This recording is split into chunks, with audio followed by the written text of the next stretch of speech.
أعوذ بالله من الشيطان الرجيم. بسم الله الرحمن الرحيم.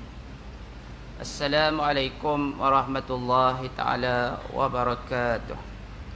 الحمد لله نحمده ونستعينه ونستهديه ونستغفره ونعوذ بالله من شرور أنفسنا ومن سيئات أعمالنا. من يهد الله فلا مضل له ومن يضلل فلا هادي له. أشهد أن لا إله إلا الله وحده لا شريك له وأشهد أن محمدا عبده ورسوله. اللهم صل وسلم على حبيبنا مصطفى صلى الله عليه وسلم وعلى آله وصحبه أجمعين. قال رب اشرح لي صدري ويسر لي أمري واحلل عقدة من لساني يفقه قولي. أما بعد. Hadirin hadirat muslimin muslimat rahimakumullah. Kita masuk muka surat 536 yang bawah tu. Hikmah marhalah ini disyariatkan, iaitu marhalah bagaimana Rasulullah mula mengutuskan surat kepada pimpinan-pimpinan dunia untuk menyebarkan dakwah Islam. Firman Allah Subhanahu wa taala, wa idh qala rabbuka lil malaikati inni ja'ilun fil ardi khalifah. Dan ketika Tuhanmu berkata kepada para malaikat, sesungguhnya aku akan menjadikan di bumi khalifah. Ini adalah di antara tugas lanjutan penciptaan manusia. Ya, kita dicipta pertamanya ialah untuk liya'budun, untuk beribadah kepada Allah. Maksud di situ juga ialah lima'rifatullah, lima'rifatillah, untuk kenal Allah. Dan juga untuk mengambil baginda Nabi sebagai contoh teladan dalam akhlak. Pertama, dari sudut mengenal Allah dan pengabdian kepada Allah. Yang kedua, iaitu menjadikan Rasulullah sebagai qudwah, untuk menghiasi diri dengan akhlak. Menghiasi diri dengan akhlak. Sebab tu Nabi ini terkenal dengan Raufur Rahim.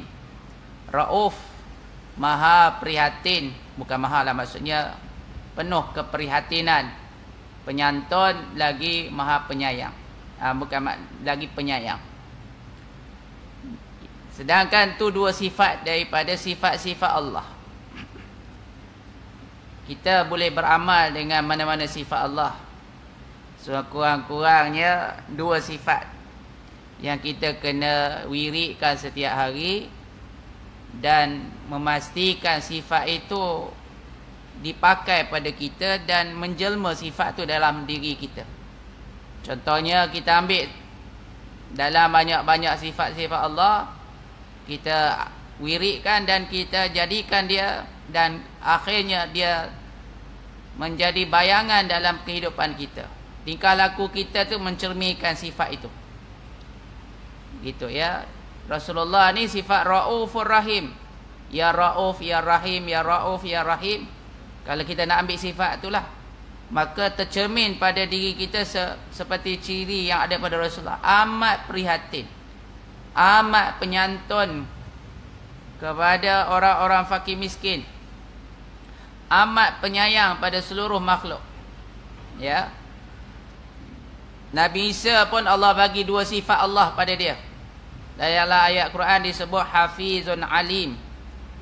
Ya, seorang yang hafiz, memelihara, dan juga yang juga mengetahui. Ya Hafiz, Ya Alim, Ya Hafiz, Ya Alim. Jadi kalau kita nak ambil dua sifat tu, wiridkan setiap masa. Ya Hafiz, Ya Alim, Ya Hafiz, Ya Alim, supaya Allah kurniakan pada kita sifat ilmu dan sifat pemeliharaan. Memelihara Islam, memelihara agama, mempertahankan agama. Ya, mempertahankan persaudaraan Islam.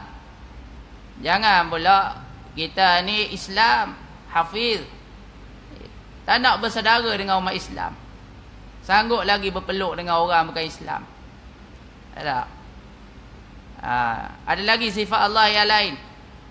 Allah latifun bi'ibadihi yarzuqu man yasha wa huwa qawiyul aziz. Ya qawiyal aziz, ya qawiyal aziz. Allah yang bersifat gagah lagi perkasa. Kalau kita nak suruh badan kita gagah, sifat kita kuat, solat kita, ibadah kita gagah kuat juga, pendirian kita amalkan. Jadikan dalam kehidupan kita dan terjemah dalam hidup kita. Kalau kita nak lahirkan sifat kasih sayang, amalkan sifat Bismillahirrahmanirrahim. Ya Rahman Ya Rahim, Ya Rahman Ya Rahim, Ya Rahman Ya Rahim. Ataupun kita ambil dalam ayat kursi, Ya Hayyu Ya Qayyum. Allahu la ilaha illa wal hayyul qayyum. Yang hidup yang mentadbir, yang hidup yang mentadbir. Supaya hidup dalam diri kita ni nilai iman, hidup dalam diri kita nilai ketauhidan, ya, menghidupkan dalam diri kita sifat-sifat kesihatan, ya, yang boleh mematikan manusia. Ya Hayyu Ya Qayyum, Ya Hayyu Ya Qayyum. Begitu. Jadi Rasulullah datang ni menampilkan akhlak untuk cerminan pada diri manusia. Jadi di antara tujuan kita pertama, ma'rifatillah dan juga ibadah. Yang kedua, melahirkan akhlak. Dan yang ketiga ialah khalifatu fil ard, mentadbir dunia, mentadbir alam, mentadbir negara. Ya, mentadbir negara ni dengan apa? Siyasatuddin, wa dunya bih. Menguruskan agama dan dunia dengan agama. Gitu. Ya, jadi Allah lantik kita menjadi khalifah, maksudnya menguruskan dunia, mengikut Al-Quran dan hadis, mengikut perintah Allah. Begitu. Jadi kita tak boleh lari daripada menjadi khalifah, sebab dia adalah tanggungjawab, kefaduan yang Allah Ta'ala dah titipkan pada kita. Kalau kita tidak menceburi bidang pengurusan pentadbiran, maka orang lain akan ambil. Orang lain yang akan eksploitasikan. Bila mereka nak ambil, sudah pasti mereka ada agenda. Sama ada agenda kristianisasi ke, agenda ketuanan mereka ke, agenda untuk menghalau peribumi ke, macam-macam lah. Yang ada agenda masing-masing. Sebab tu kita tak boleh nak serahkan pengurusan itu pada orang luar. Takut lama-lama bumi yang dipijak rupanya, ya, adalah tanah orang lain. Macam di Palestin, apabila mereka tak nak takbir negara mereka, akhir sekali Yahudi masuk, dan lama kelamaan pribumi yang ada di situ dihalau. Ni orang kata apa, ya, itik di air mati kelaparan, ayam dikepuk mati kelaparan. Itik di air mati dahaga dah, mati. Gitulah lebih kurang. Maknanya duduk di tanah sendiri pun tak boleh makan, tak boleh cari makan. Sebab apa? Kealpaan dan juga perpecahan dan kebodohan diri kita. Dan falsafah kepada pemerintahan Allah itu tegak pula satu hakikat ubudiyah kepada Allah semata-mata. Ni tujuan hidup. Betul tak? Kita kena faham konsep hidup.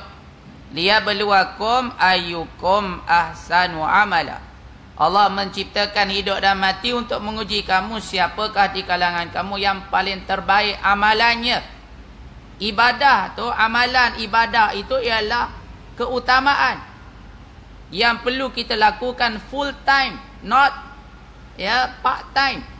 Hari ini orang tumpu cari makan, keluar pagi gelap lagi, balik pun gelap malam, cari duit, cari pendapatan, cari kehidupan. Untuk ibadahnya part time. Rasa nak datang, dia datang. Rasa tak nak datang, dia tak datang langsung. Surah masjid. Tak. Sedangkan agama dan ibadah tu nombor satu. Yang cari nafkah, cari duit ni nak sokong ibadah yang kita ada. Biar survive untuk ibadah. Bukan kamu buat cari duit, kemudian ibadah tu orang kata tampungan saja. Tu dah salah. Hidup kita ni ujian. Ya, kenapa Allah uji kita? Allah nak tengok siapa yang paling terbaik ibadah dia. Ibadah dia. Kalau mudah buat amal ibadah, tak payah buat manusia, tak apa dah. Sebab malaikat keseluruhannya tunduk sujud kepada Allah. Betul tak? Allah Ta'ala ciptakan para malaikat ni, la ya'sunallaha ma amarahum wa yaf'aluna ma tu'marun. La ya'su, mereka tiada derhaka, dan mereka melakukan apa yang diperintahkan. Dan bilangan malaikat ni di langit tu lebih luas daripada bumi. Langit itu tuan-tuan macam-macam cakrawala ada, planet ada, bintang ada, galaksi ada. Luaslah langit itu dah. Tidak ada satu tapak, tidak ada satu ruang pun di langit, melainkan semuanya dipenuhi oleh para malaikat. Ramainya malaikat ni, dan seluruh malaikat ni tak ada hak derhaka. Tak ada nak lompat sana lompat sini, tak ada. Nak khianat sana, nak khianat sini, tak ada. Ya, semuanya dia adalah makhluk yang taat dan beribadah setiap masa. Gitu, ya. Jadi yang pertama, ujian untuk melahirkan ibadah. Nak tengok ibadah. Dan bila kita buat amal ibadah, tujuan ibadah ni pula untuk apa? Semayang, puasa, zakat, wirid, zikir, wakaf, korban, umrah, haji. Tak? Buat apa kita pergi haji, pergi umrah ni? Takut saya lupa nanti ujung-ujung tak. Jadi hari Sabtu ni dah bermula kursus haji. Ya, kursus asas haji. Kalau kawasan ni dilakukan di Masjid Johan Setia, ya. Jadi siapa-siapa yang ada ajak tahun ni, tahun depan nak pergi haji tu, bolehlah hadirkan diri, free of charge. Ya. Setiap Sabtu 13 siri. Bermula pada hari Sabtu ni lah, 26. Kita jalan terus. Walaupun tak ada Perdana Menteri pun, kita jalan dulu. Ya, ya, maknanya apanya kita buat amal ibadah ni untuk apa? Untuk lizikri, untuk ingat Tuhan. Untuk ingat Tuhan. Sebab ada orang buat semayang tapi lupa Tuhan. Ya. Sahun. Betul tak? Dia dirikan solat tapi lupa. Bukan ibadah. Ibadah ni, kenapa kamu solat? Kerana nak ingat Tuhan. Orang yang solat tu tanda dia ingat Tuhan lah. Orang lain main bola tengah padang, maghrib-maghrib main futsal. Tak ingat Tuhan lah, tu tak semayang. Tak? Duk lagi kat restoran makan lagi, duk tengah jalan lagi, duk tepi parit lagi, duk di shopping center lagi, macam-macam dak. Tu tak ingat Tuhan. Hak duk semayang ni pun belum tentu ingat Tuhan lagi. Duk angkat takbir, kepala otak duk fikir. Boleh ke? Tak, duk fikir siapa nak naik ni? Duk sementara lagi ni. Contoh tak. Macam-macam duk fikir. Biarlah. Dah, jadi semayang, puasa, zakat ni kita buat ambil ibadah untuk apa? Lizikri, untuk ingat Tuhan. Kenapa ingat Tuhan ni untuk apa? Untuk melahirkan sifat iftiqar, sifat penggantungan diri kepada Tuhan. Kita kena gantung pada Tuhan. Inni tawakkaltu 'ala Allah. Hasbiyallah wa ni'mal wakil. Ya, cukuplah Allah. Aku bertawakal kepada Allah. Letak pergantungan pada Allah. Bukan letak pergantungan pada benda-benda tertentu. Ya, ada orang dia letak pergantungan pada I have the numbers, contoh. Ada. Apa arti pada nombor, contoh. Ya. Tak. Jangan letak pada pergantungan pada apa-apa pun. Letak pada Tuhan. Sebab ibadah dibuat untuk ingat Tuhan. Kenapa suruh ingat Tuhan tu? Supaya kamu melahirkan sifat iftiqar, sifat ubudiyah, sifat perhambaan. Kamu ni hamba Tuhan. Kena ingat sikit kamu ni hamba Tuhan. Jangan dok sibuk, ya, semata-mata kerana nak kejar itu, nak kejar ini, sehingga kan kamu langgar segala benda. Kamu ni hamba ke apa? Ada. Sampai berani sana sini dan sebagainya. Contoh. Tepi habis orang-orang Islam. Kerana nak naik dekat atas ke apa ke? Tak. Jadi kita kena ingat kita ni hamba yang lemah. Hamba yang lemah. Bila-bila masa boleh naik, bila-bila masa boleh turun, semua tu digerakkan oleh Tuhan. Setiap diam, setiap gerak adalah perbuatan Tuhan. Maknanya kita tiada apa-apa. Wala haula wala quwata illa billah. Tiada daya dan upaya melainkan dengan izin Tuhan. Jangan duk belagak. Ya, ada number ke, ada sokongan ke, kadang bila Allah nak jatuh, boleh jatuh. Tak, boleh jatuh. Gitu. Jadi sebab tu kena faham konsep dia. Di sini dia sebut sebagai ubudiyah. Hakikat ubudiyah kepada Allah semata-mata. Ubudiyah. Semua perbuatan kita biar dia melahirkan ubudiyah. Sampai peringkat kita memangkah pun ada halal, ada pahala, ada dosa. Bukan kata tak ada kaitan langsung. Ada semua benda ada. Ma yalfizu min qaulin illa ladaihi raqibun atid. Tidak ada satu lafaz perkataan perbuatan yang kita lakukan melainkan dicatat oleh raqib atid. Maknanya semua benda ada kaitan. Kalau bukan pahala, dosa. Kalau bukan dosa, pahala. Tu dia. Gitu ya. Kerana Allah Ta'ala sajalah yang memiliki manusia dan memiliki segala-galanya. Allah yang memiliki kita dan Allah yang memiliki setiap perancangan makhluk. Ketentuan Tuhan. Ada? Wa tuzillu man tasha wa tu'izzu man tasha wa tuzillu man tasha. Allah boleh memuliakan siapa yang ia kehendaki, Allah boleh menghina siapa yang dia kehendaki. Allah boleh mengangkat siapa yang dia kehendaki, Allah boleh menjatuhkan siapa yang dia kehendaki.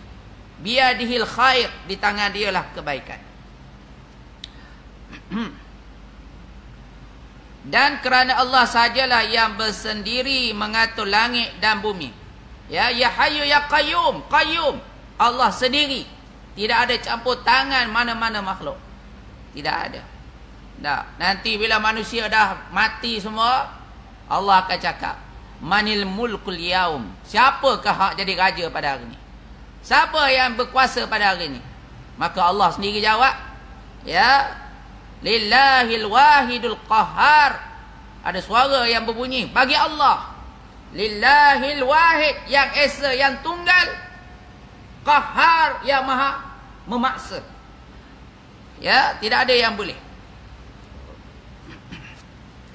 Logiklah, ya, logikkah bagi sebuah kerajaan yang dikendalikan oleh hamba-hamba yang dimiliki oleh Allah berhak memaksakan rakyatnya supaya tunduk kepada berbagai tata hukum yang mereka ciptakan, tetapi tidak ada hak pula untuk tunduk kepada undang-undang Khalik yang mencipta mereka semua, menyuruh supaya meninggalkan segala akidah dan agama dengan berpegang kepada agamanya. Tak, dia kata logik lah. Hak cipta kamu siapa? Hak hidupkan kamu siapa? Yang bagi bumi, air, tanah, udara ni siapa? Yang menggerakkan kamu siapa?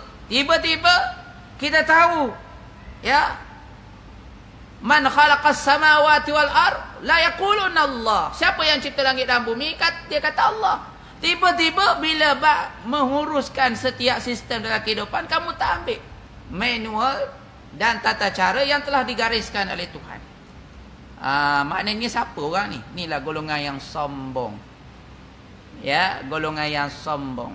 Aba wastakbara wa kana minal kafirin. Inilah golongan yang enggan, golongan yang sombong dengan Allah Subhanahu wa taala. Setakat mana je kita ni kuat. Tak, sampai masanya akan jatuh. Hak gagah, hak besar, lama-lama jadi kecil. Hak muda, lama-lama jadi tua. Takkan ada kuasa dah. Ya, jadi sebab tu kena ingat pada Allah yang Maha Agung. Dan apabila manusia itu sudah menjadi khalifah atau wakil Allah, maknanya khalifah ni khalifatullah fil ardi, yakni apa dia?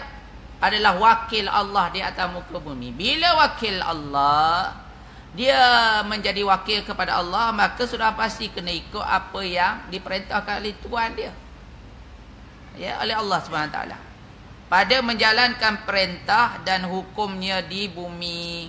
Sebab Allah yang ciptakan bumi, Allah yang ciptakan makhluk dan manusia itu sendiri. Jadi nak jadikan keamanan, kesaksamaan, kesentosaan, maka tak boleh lari daripada mengikut telunjuk. Dia Tuhan yang mencipta alam ni. Ada, kita cipta kereta, kita tahu keperluan kereta kita. Minyak kereta ni kena berminyak ni. Ada, pakai bateri ni, pakai itu ini, macam-macam lah sistem-sistem elektronik ke apa ke, kamu buat kena macam ni. Tiba-tiba kita nak guna sistem lain, jam keren habis lah. Betul tak? Jadi begitu tak? Bila manusia dia tak nak guna apa yang Allah perintah, dia nak guna kepala otak dia, habis ya? Ya, habis. Dia nak pakai otak dia. Dia kata kalau ikut Islam tak maju, bankrupt, macam-macam lah. Dia dakyahkan dengan perkara gitu. Kalau bagi kau Islam, macam Taliban lah jadinya. Oh, sedap mengata tak? Jadi hak selama ni, hak duk huru-hara dunia ni siapa dia? Ada. Yang duk serang umat Islam di Palestin tu siapa dia? Taliban ke? Ya, yang mencetuskan perang dunia pertama, kedua tu siapa? Taliban ke? Ada. Yang mencetuskan revolusi Perancis, revolusi Britain, revolusi China dan sebagainya, Taliban ke? Semuanya tak ada kaitan dengan Taliban. Semuanya adalah orang ya, Yahudi, orang kafir dan sebagainya. Mereka nak tutup sejarah tu. Ya, yang selama ni Palestin dirampas oleh Yahudi, Taliban ke? Tak. Gitu. Jadi itulah golongan-golongan yang cuba nak menjauhkan agama. Macam-macam label. Label tu dah lapuk dah. Dia ulang balik. Inilah golongan-golongan yang tidak suka pada Islam. Allah Ta'ala dah sebut dah dalam surah Ali Imran ayat 118 kalau tak silap dah.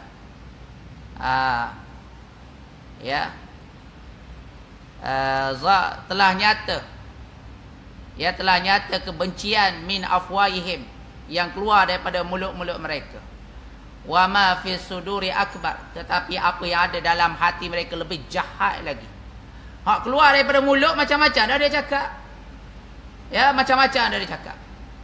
Ya, dia tuduh itu, dia label ni macam-macam. Yang tu pun kita dah tak sedap dengar dah. Tapi apa yang ada dalam hati dia lagi jahat. Duk rancang macam-macam. Gitu. Itulah orang musyrik, orang kafir, orang-orang yang tidak inginkan pada agama. Dan apabila manusia itu sudah menjadi wakil Allah pada menjalankan perintah dan hukumnya di bumi, maka tepat sekali manusialah juga menjadi perantaraan untuk memaksa manusia supaya tunduk di bawah undang-undang dan hukum serta agama Allah. Supaya manusia berbai'ah, ngikat janji setia, bersumpah setia kepada Allah dengan mengorbankan jiwa raganya, harta bendanya dalam menegakkan hukum dan masyarakat Islam. Justru manusia diciptakan semata-mata untuk menegakkan hukum dan masyarakat Islam, mujtama'atul Islamiyah. Kita ni kena tegakkan daulah. Tegakkan daulah dalam diri, dalam keluarga, sebelum kita tegakkan daulah dalam negara. Bab salat, bab aurat, bab halal haram, bab pentarbiyahan anak-anak, bab pergaulan, bab perniagaan, muamalat, nikah kahwin, semuanya kita kena daulat dulu. Setiap individu, setiap family, setiap usrah, keluarga, dah barulah naik kepada peringkat negara dan negeri dan negara. Barulah bila pelaksanaan itu berlaku, dia mudah. Ya, dia bermula dari dalam, maka dia terjemah keluar. Gitu. Tidaklah menjadi perkara penting lagi bila anda sudah memahami hakikat yang sedia ada, iaitu di abad ke-20 ini kebanyakan akal dan pemikiran manusia sudah tidak lagi mahu menyesuaikan dan memahami perkara di atas. Dia tak nak. Tuan-tuan tak pelik lah. Hak tak nak Islam ni bukan kat negara tanah Melayu. Bukan yang duduk kat China, bukan yang duduk kat Afrika, bukan yang duduk kat di Amerika. No, tempat kelahiran Nabi pun dia tolak Islam. Di negara Arab Saudi pun tolak Islam. Di Yaman pun tolak Islam. Tu yang ada Yaman komunis tu. Ada. Riyadh, bila orang nak lakukan upacara ataupun apa ni kita kata sambutan Maulidur Rasul, oh bid'ah. Haram, bid'ah. Betul tak? Tiba-tiba mereka boleh merayakan hari apa dia? Halloween. Ada Halloween ke apa? Jadi siap pakai jubah, pakai topeng, bergarak. Itu sunnah apa pula tu? Dia ambil daripada mana tak tahu. Betul tak?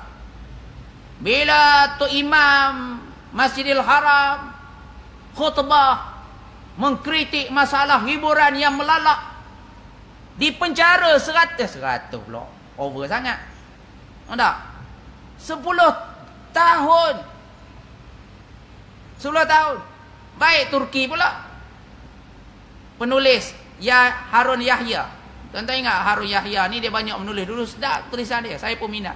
Dia tulis yang saintifik, ya, masalah penipuan Marx, ya, Marxist, ya, dan sebagainya. Tulisan dia bagus-bagus. Rupa-rupa dia ni adalah, ya, mungkin tali baru Yahudi dan sebagainya. Ya, dan rupanya ramai perempuan-perempuan bersama dengan dia.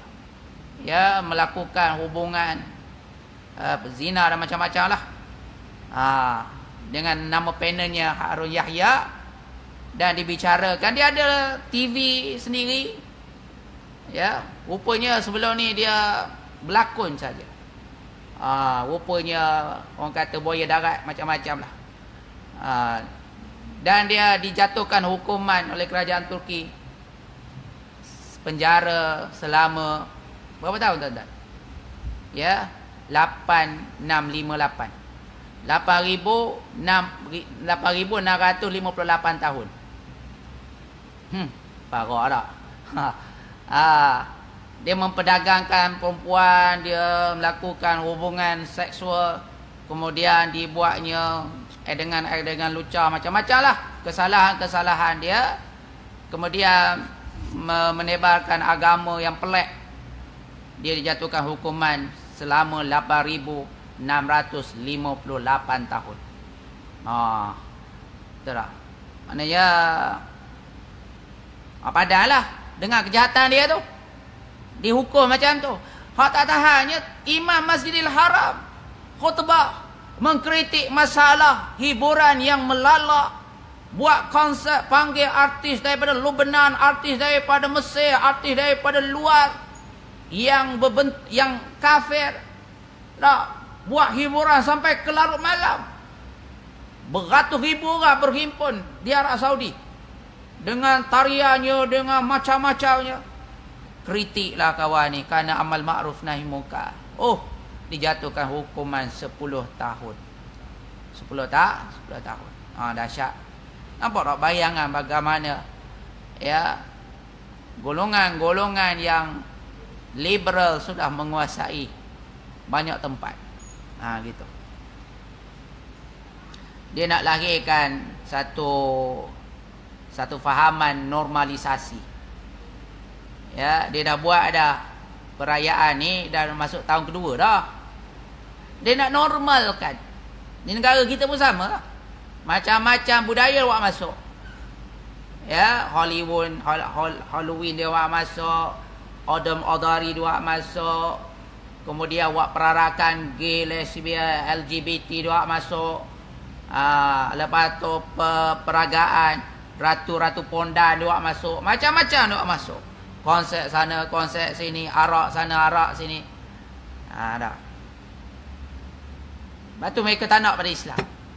Bila lepas pilihan raya ni saja, baru 2-3 hari, ketika mana gelombang orang nak pada Islam naik, dah jatuh dah saham kaitan dengan judi dan arak sebanyak 2 bilion lebih.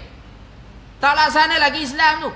Tapi menang tu pun menakutkan mereka. Sebab tu mereka tak nak.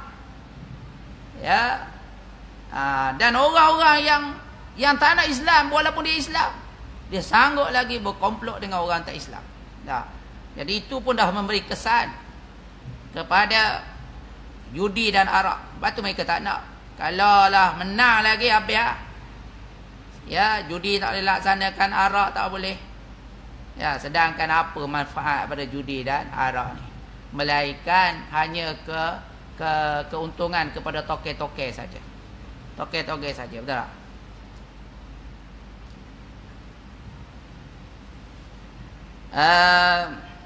Kemudian dia sebut apa ya?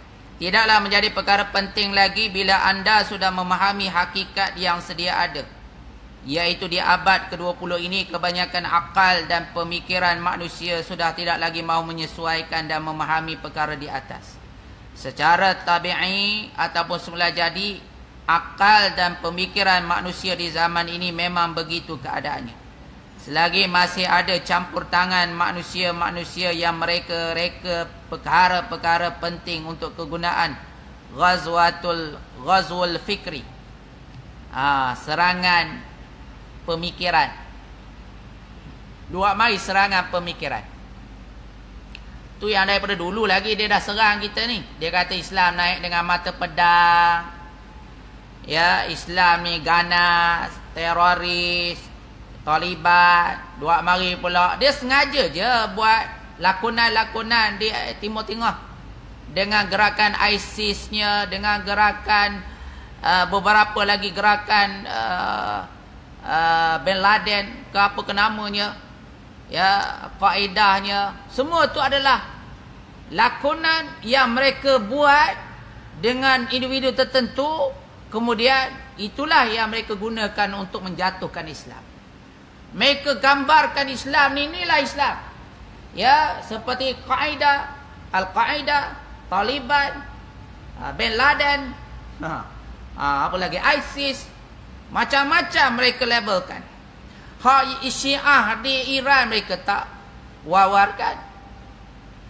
Israel dekat Palestin mereka tak gembul-gembulkan. Tapi yang Islam ni sebab apa? Mereka tak nak Islam naik. Sebab dia menjadi halangan yang besar pada mereka. Puak-puak ni lah, ya, puak-puak yang ada kepentingan nafsu dan dunia ni. Tu dia wak mari dengan ghazwatul fikri. Sikit-sikit cerita bab ekonomi, sikit-sikit cerita bab kemodernan, pompang. Ekonomi macam tu juga. Tak. Jepun tengok, start daripada 1994, 96, 97, 98. Mereka juga melalui krisis ekonomi politik. Dalam masa 3 tahun berlaku 3 Perdana Menteri bertukar. Ya, ekonomi mereka merudum. Merudum tak? Tak. Jadi bukan kerana Islam. Bukan kerana Islam. Kerana ketidakstabilan dan juga kerana keserakahan dan ketamakan individu tertentu. Kenapa dia nak palikkan dengan Islam tak? Sedangkan dengan Islam sebenarnya ekonomi kita akan mantap. Sebab tidak ada jenayah, tidak ada kezaliman. Sudah pastilah akan berlaku kesamarataan dan sebagainya. Gitu. Pelik sungguh tak? Orang Islam tapi tak nak pada Islam. Satu benda yang pelik sangat lah. Kamu ni Islam ke tak Islam? Sampai allergic sangat dengan Islam. Ya. Dia nak Islam cara diri dia. Islam cara ikutan dia. Tak, bukan Islam yang apa yang diturunkan oleh Allah pada Rasul. Dia nak Islam ikut nafsu dia. Islam tak nak semayang, Islam tak nak zakat, Islam tak nak tutup aurat, Islam tak nak itu ini. Hak dia naknya Islam boleh judi, boleh arak, boleh betina, boleh apa. Dia nak cara tu. Inilah dia panggil Islam liberal. Islam boleh berlaku. Tak? Ya, dia mengaku Islam liberal lah, dia konservatif lah, pragmatis lah, macam-macam. Ini semua adalah golongan-golongan yang merosakkan Islam. Ya, ni kena faham ni. Kadang-kadang kita keliru. Dia pun nak Islam ke Ustaz? Jangan. Sebab tu kita duk hari-hari duk baca ihdinas siratal mustaqim, ihdinas siratal mustaqim. Tunjuklah kami, hidayahkanlah kami. Hari-hari minta hidayah. 17 kali dalam Fatihah. 17 kali dalam doa iftirash. Wahdini, wahdini, wa'afini, wa'afini. 17 kali. Berapa belah kali kita sebut dalam tu. Sebab apa? Sebab jalan nak menyelewengkan manusia begitu banyak setiap masa. Ni nak tarik ke sini, waktu nak tarik ke sana, waktu nak pergi ke sana, ke sini, macam-macam. Sebab tu kita kena minta petunjuk dengan Tuhan. Ya. Allahumma arinal haqqa. Allahumma arinal haqqal haqqa. Ya, warzuqna ittiba'ah. Ya Allah, tunjukkanlah yang benar itu benar dan berilah peluang pada kami untuk mengikutinya. Wa arinal batila batila wa warzuqna ijtinabah. Tunjukkanlah yang batil itu batil supaya kami ni dapat menjauhkannya.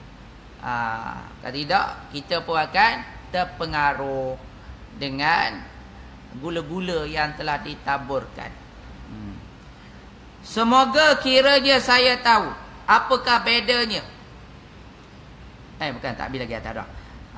Dia kata tadi kegunaan ghazul fikri, iaitu serangan pemikiran dengan tujuan membendung dan menyekat kesedaran Islam di seluruh dunia dengan cara memukau muslimin hingga berterusan dalam lena. Selagi itulah manusia akan terus terbelenggu.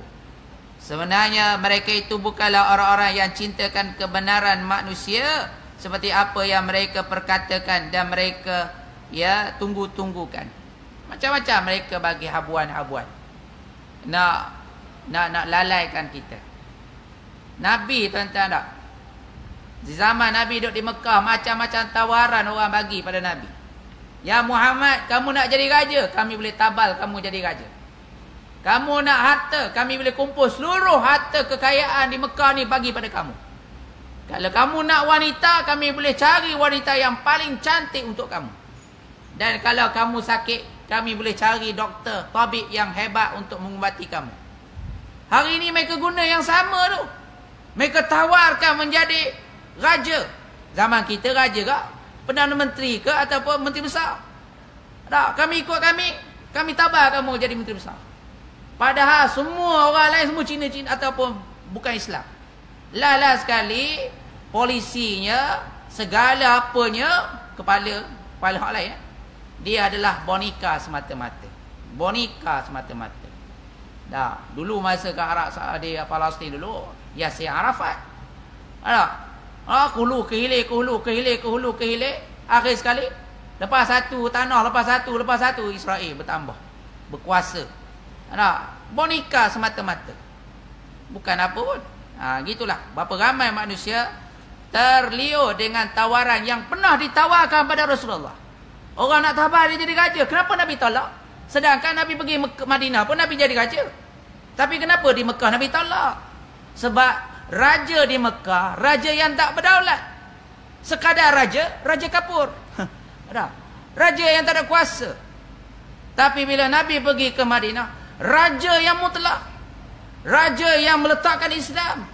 Tapi kalau raja di Mekah, raja yang mengikut telunjuk orang. Tak boleh buat ni. Jangan. Yang tu tak boleh. Apa yang boleh? Apa yang boleh? Tak. Sampai kan nak buat apa semua kena tanya penasihat 25% ni. Tak. Pelikuk belaka ni. Jadi sebab tu Allah dah tunjuk dah dalam sirah sebagai mengambil pengajaran supaya kita tidak terlalu terpedaya dengan habuan dunia yang nak menjauhkan kita dengan agama kita. Allah dah sebut banyak kali dalam Al-Quran. Walan tarda ankal yahuda walan nasara hatta tattabi'a millatahum. Lan tarda. Huruf la nafi jumpa dengan fi'il mudhari'. Lan tarda maknanya abadan abada, maknanya selama-lamanya mereka takkan redha. Bencinya mereka pada Islam ni. Takkan redha. Bila boleh mereka redha? Bila kamu mengikuti apa yang mereka kehendaki. Mengikuti agama mereka dan juga kehendak mereka. baru mereka redha. Kalau tidak tak payah. Ya. Semoga kiranya saya tahu apakah bendanya yang begitu mahal yang akan didapati dari kebebasan pada mereka yang berterusan membohongi diri mereka, membohongi bangsa-bangsa mereka dengan membuat gambaran bohong terhadap Islam. Tak. Dia marilah macam-macam. Dia nak bohongkan Islam. Dia mari label-label tadi. Ya. Mereka gambarkan bahawa orang-orang muslimin itu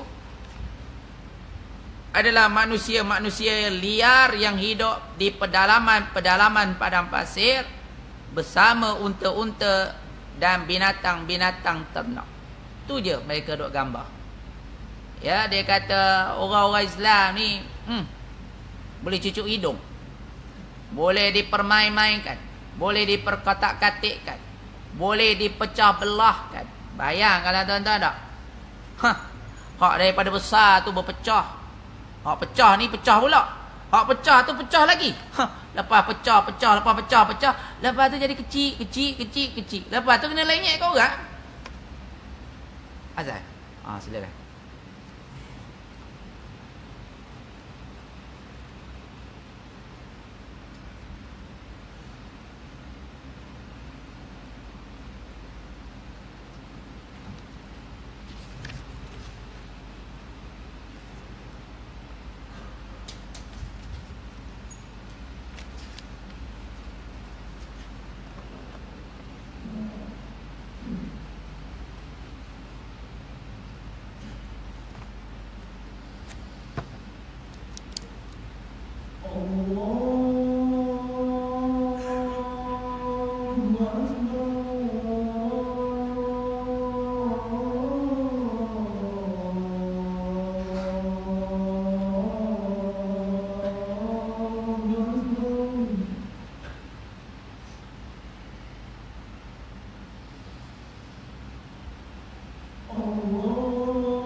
Baik, jadi tuan-tuan dirahmati Allah. Jadi kita sambung sikit lagi. Tadi kita baca, mereka gambarkan bahawa orang-orang muslimin itu adalah manusia-manusia liar yang hidup di pendalaman padang pasir, bersama unta-unta dan binatang-binatang ternak. Diberikan gambaran ini supaya dapat menyekat kefahaman pemikiran daripada memahami Islam.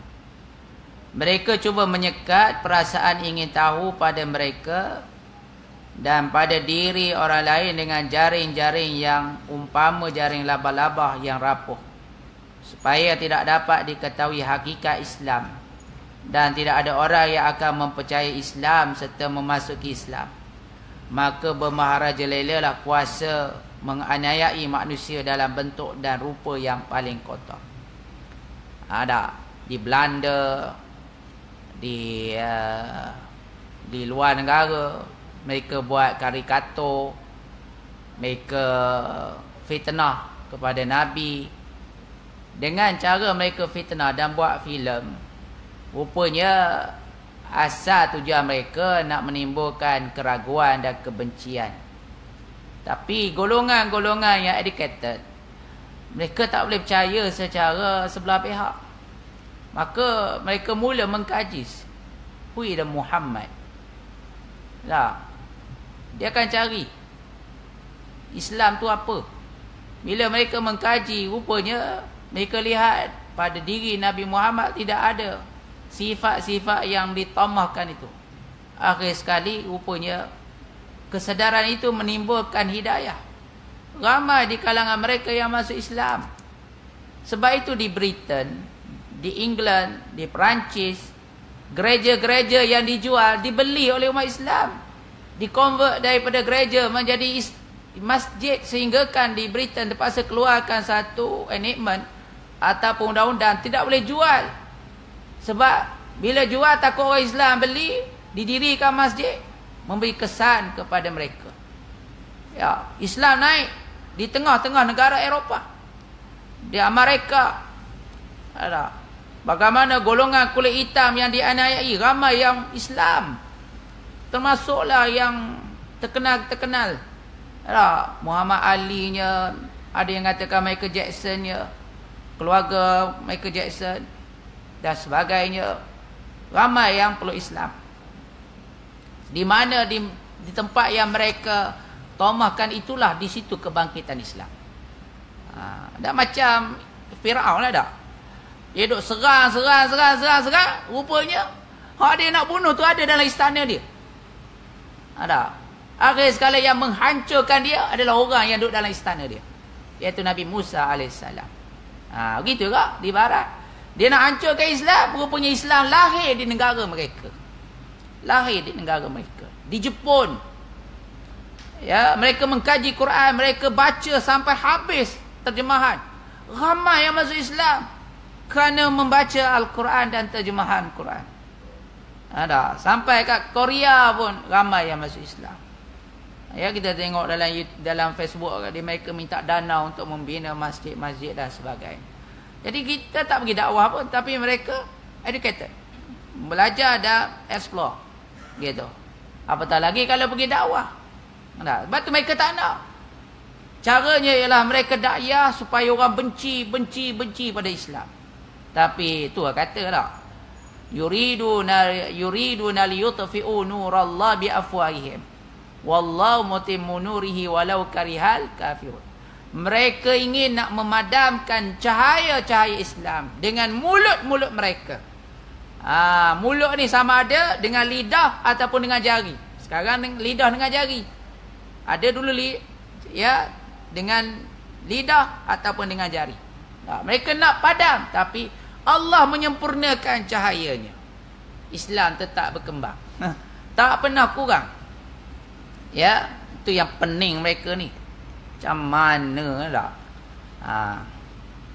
Gitu.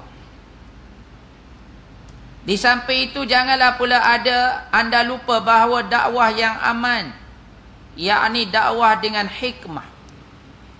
Ya, dakwah dengan hikmah.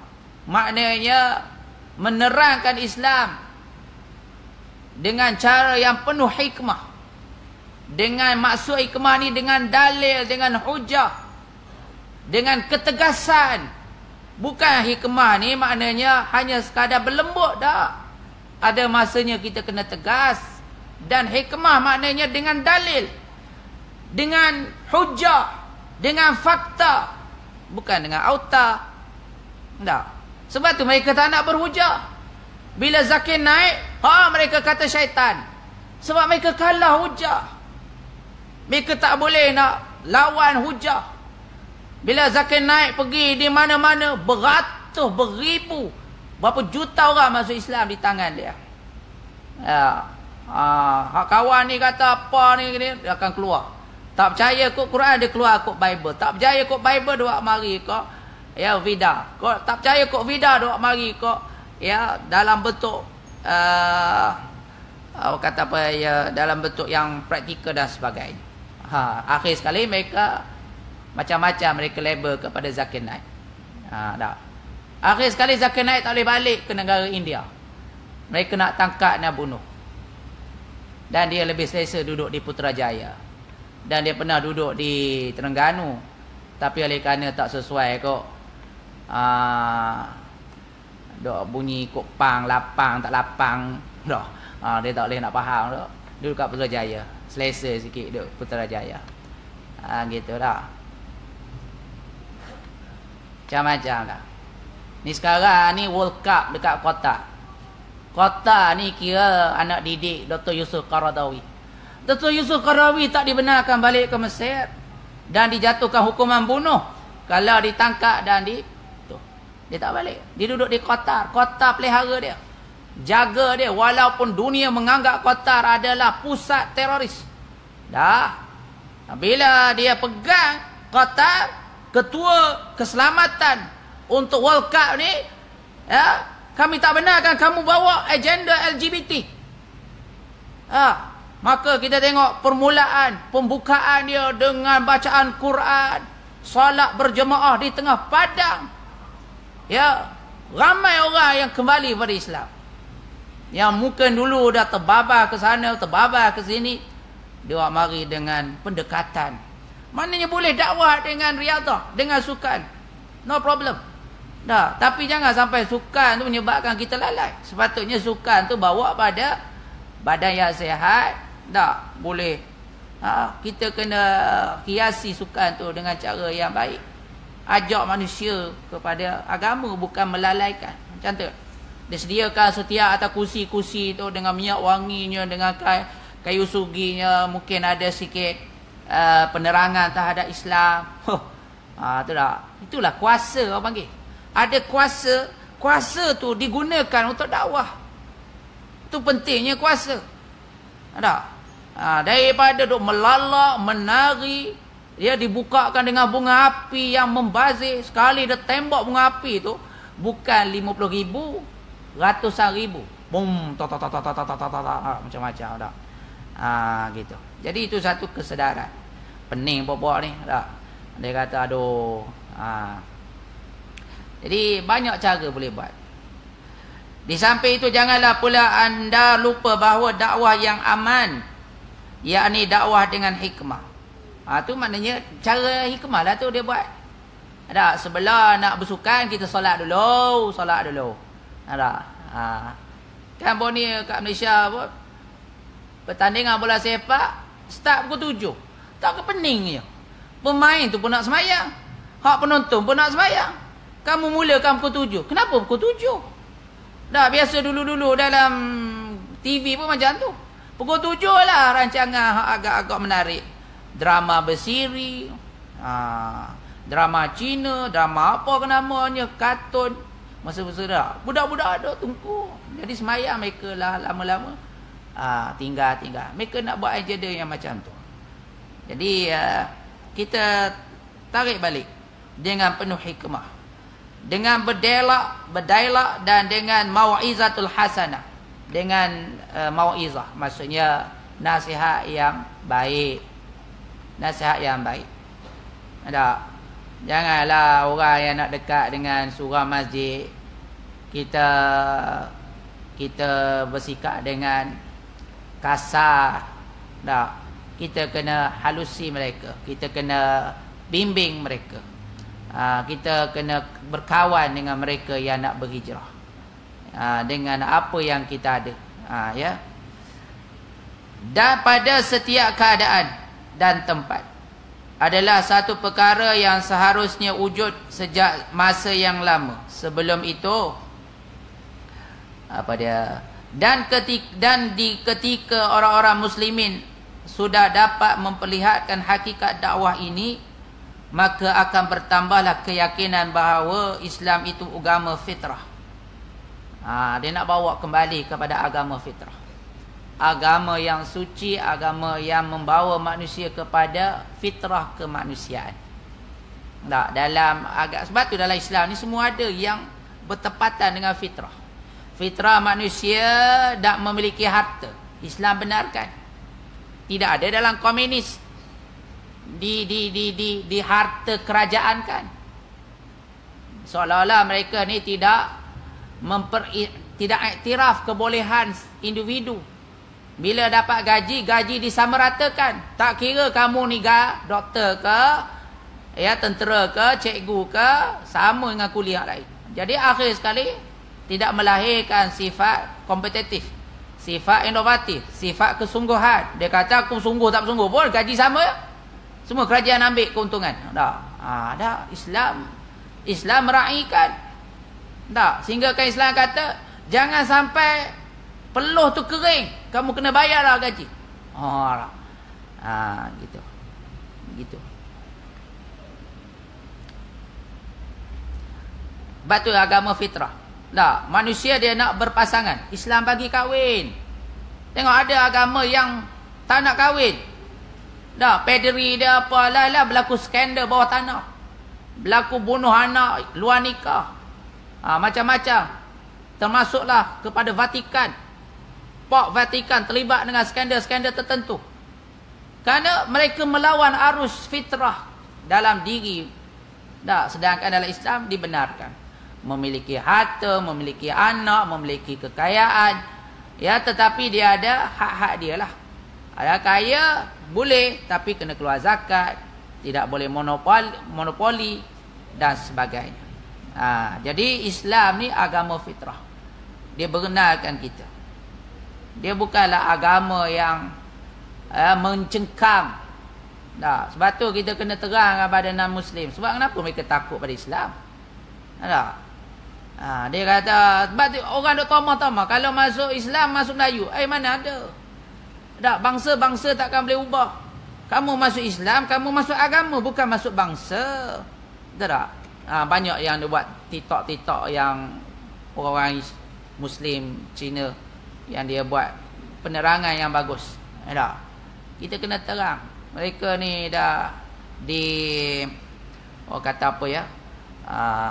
Ada cara nak menakut-nakutkan. Dulu dah ingat tak, dia tunjuk gambar masuk Islam ataupun masuk parti sekian-sekian, kena bersunat.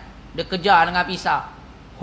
Tak, kejar dengan pisau. Dia nak gambarkan sadisnya bila masuk Islam. Tak. Ini adalah suatu gambaran yang nak memburukkan Islam. Lepas tu kita kena pertegaskan, walau apa bangsa sekalipun, agama yang mereka cari-carikan, dan tidak ada yang mengenepikan Islam kecuali yang sakit hati terhadap agama fitrah ini. Bukankah itu adalah dalil paling besar kepada pemusuhan yang terpendam dalam hati terhadap Islam dan terhadap para da'inya. Begitu juga anda seharusnya jangan lupa bahawa yang kami perkatakan ini adalah khusus dalam mulhidin, musyrikin, dan juga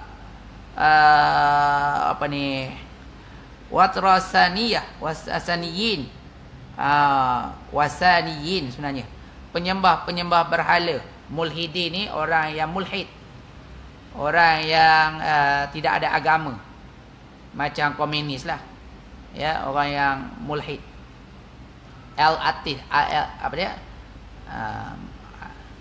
orang yang tidak ada agama. Kemudian penyembah berhala, dikecualikan kafir ahlul kitab. Ahli kitab ni, dia kata dipanggil sebagai ahli kitab lah, walaupun mereka kafir tapi mereka ada kitab daripada langit. Mereka ni dijinakkan.